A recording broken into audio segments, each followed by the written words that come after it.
combats dans le minute présentement? Donc j'ai 7 victoires, une défaite, une match nulle. Et en boxe?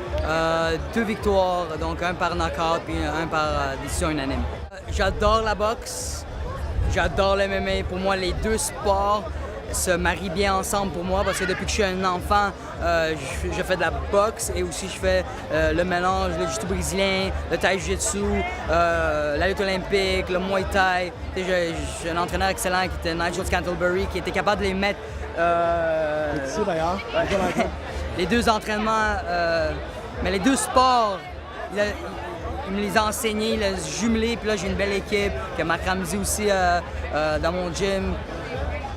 En tout temps me prépare à la boxe, donc, parce que sans la boxe, t'as pas d'MMA. C'est important la boxe, c'est un aspect qui va te permettre pour avancer dans le combat extrême. Si tu veux aller dans les hauts niveaux comme moi, j'ai fait le Ultimate Fighter pour le UFC en 2016, ça m'a permis d'être capable de me battre contre du monde qui était beaucoup plus avancé aux États-Unis parce que j'avais des bonnes mains, de la bonne lutte. Donc un bon mélange, c'était dans la lutte, la boxe, le jiu-jitsu brésilien, le muay thai pour faire du MMA.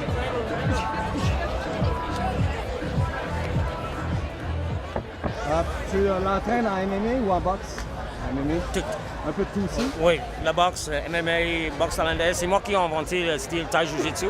C'est un mélange entre la boxe, puis Thai boxing, puis le lutte et Jiu-Jitsu brésilien. Il est capable de faire les combats en boxe, combats en Muay Thai, combats aussi dans le lutte, combats aussi dans le Jiu-Jitsu brésilien. C'est sûr, premièrement, faire affaire avec une organisation au Québec, une promotion de boxe, ça va permettre aux gens au Québec de voir que le combat extrême, c'est pas une bataille de rue.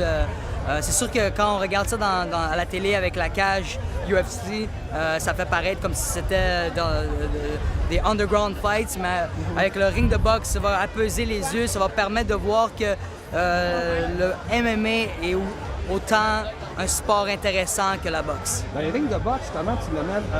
C'est une grosse différence en adaptation ou c'est pareil? Écoute, c'est pas la première fois que je me bats dans un ring de boxe en MMA. Il y a une différence, c'est sûr. Souvent, avec la cage, on peut permettre d'amener l'adversaire sur le dos sur la cage, puis de là travailler, amener des projections au sol. Sur un ring de boxe, c'est un peu plus différent. Mais ça a été 20 ans de ça au Japon. On appelait ça Pride. Là-bas, c'était dans un ring de boxe.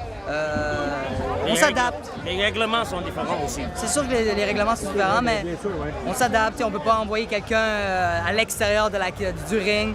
Et on va recommencer dans le milieu. Quand on a la cage, tu ne peux pas envoyer quelqu'un à l'extérieur de la cage. C'est ça, c'est difficile. Exactement. Ben, écoutez, on se voit le 20, on va se voir avant, on se voit pour la pesée, puis tu as une conférence. En attendant, je souhaite de continuer votre entraînement et un excellent combat. Merci. Merci.